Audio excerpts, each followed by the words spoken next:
In today's video, I'm going to go over 3 different brow situations and how you can go about filling them in to make them look as natural as possible.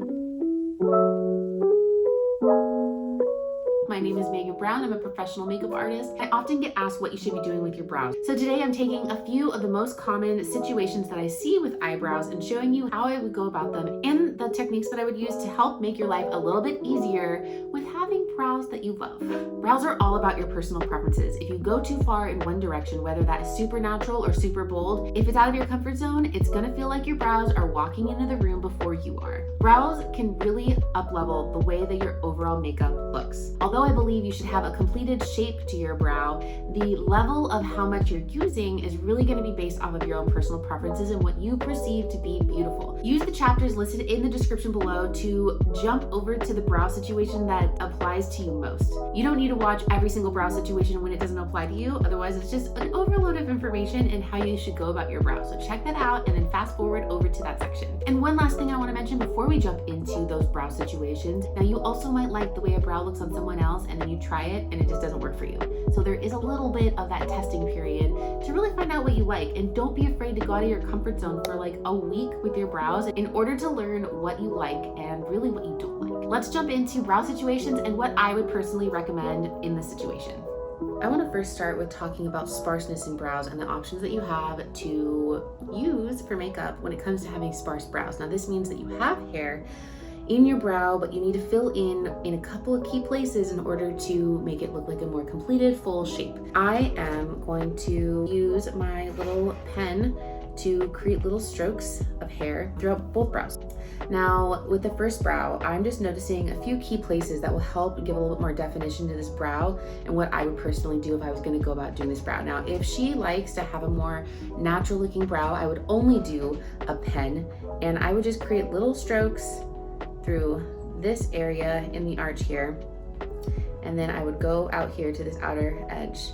I would then just create a little bit of that tail effect and then just make sure that this is all an even color and it's not just darker on the outer corner. Now I would then take a spoolie and go in with brushing the brow out. Now I'm going to hit the front of the brow and just do a couple of hair strokes here and over here. Now with just a few pen marks through these key places, you are instantly creating a more shaped brow, but really keeping a sense of it looking natural. Let's take this exact same brow, and this time, let's say she wants a more defined brow, and this is how we go about it. So what I would do first is I would take a pencil.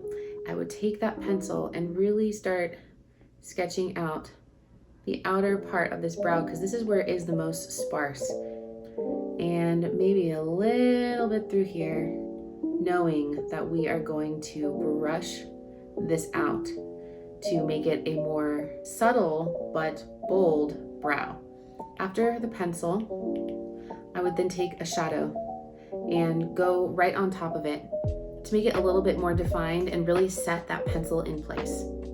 You can really see the difference between brow 1 and 1A on the intensity of the brow. Now, one other trick I did want to mention is you can take a concealer to go right up against that brow to help give it a little bit more definition. You're going to want to make sure that you use still a minimal amount of product when you are doing the outer edge of the brow to make that have a little bit more definition. Moving on to brow number 2. If they were wanting a really natural look, I would go in and start creating little strokes throughout the brow to help give it a little bit more definition but still look natural, and take that spoolie and really brush it out. So it's very similar to the application of brow 1. If she wanted a bolder brow, I would take a brow pencil, draw lightly where her brow already is. I'd brush through it, go back to applying little brow strokes to make this the most natural looking. And this would be with a pen. Now the pen is not the most simple application process, but if you're wanting a more defined brow, that's probably how I'd go about it with making it still look as natural as possible. I'm gonna jump into filling in my brow. I'm just gonna keep going through and tweezing just these little hairs that are really away from the brow that don't need to be there. That's what we call friend and neighbor. Those get taken away because they're not a part of the whole group. I mean, they're great that they're there and I appreciate the growth, but don't need them. All right, gonna double check this side. I feel like we're pretty good. I would describe my brow as missing the tails of my brows. I have a decent amount of hair in them, but I also have them microbladed. If you want more information about microblading, let me know and I'll make sure to create a video around that and my experience and maybe some information from a professional. I made a short on this Valentino beauty pen, so I really want to talk about this Brow Trio pencil. And what I really love is there's 3 parts to it. There's this spoolie. So at the beginning, you can either use gel or just brush your brows up in place to see what shape you're working with. So now, my tails are the ones that are missing the most, especially in the curvature of my face. When I don't have anything on them, they kind of disappear from here over because my head curves and you cannot see it. A place where I don't have much hair needs a pencil first. I am going to focus on the tail part of my brow, trying to go more outward with that shape. I also am going to hit right here in my brow just so it has a little bit of definition in that placement. This is the thing I love about having the spoolie. I'm constantly brushing my brows. This is going to be one of your biggest tools when you're applying brow makeup, especially for those of you that are not used to wearing anything in your brows. As my sister would say, brows are the nipples of the face. They are important. I'm going to go now to this side and focus to make sure that you can see the tails of my brow. So see how it just completes the brow and my brow isn't just kind of like this stub that just ends randomly. So because I have definition here, I'm gonna add a little bit more definition here, but see how I'm not taking this pencil all through the brow. I'm just hitting places that I need it. Now where the pen part comes in handy. I like to do little wispy strokes. Now this is a very sheer tip. It's nothing like an eyeliner. So if you press harder, it's gonna have a bit more product that comes out. But if you just do little wispy strokes, this will emulate a hair follicle in your brow. So you can just go in a couple key places that you need a little bit of extra help with balancing out the brow. It actually looks more like it is your own brow. I will admit, the pen part of this is a learning curve. You have to learn how to be really light-handed with your makeup application in order for this to work and still have a sense of looking natural. A running theme on my YouTube channel is always going to be a sense of looking natural, using makeup in a way to enhance your features without having to wear a ton of makeup. That's a wrap on my own personal brow application. Let's jump into the other scenarios.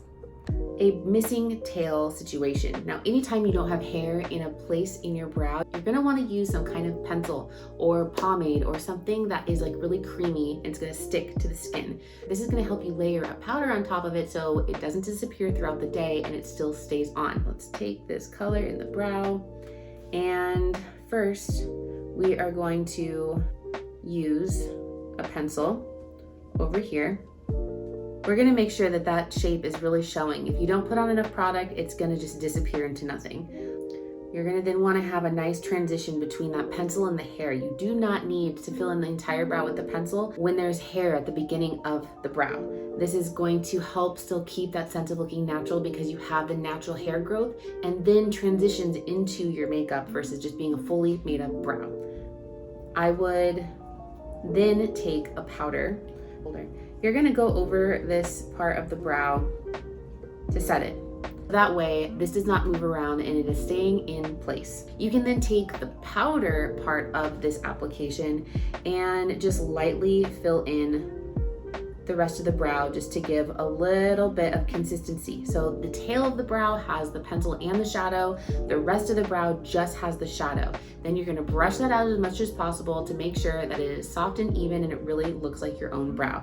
If you wanted to take this one step further, I would then add in the brow strokes with a pen, and you're just gonna go on those outer parts of the brow just to help create a little bit more dimension and really fool the eye to make it look like that is the brow that you own. If you're wanting to know more information about how to understand the spacing between your eyes and where your brow should land, you can check out the link below where I have a free video that describes and tells you step by step how you can measure the spacing between your brows and where your brow needs to start and stop. On to the no brow struggle. When you don't have any brows, you really have room to do whatever you want, including shape. You can make any shape you want.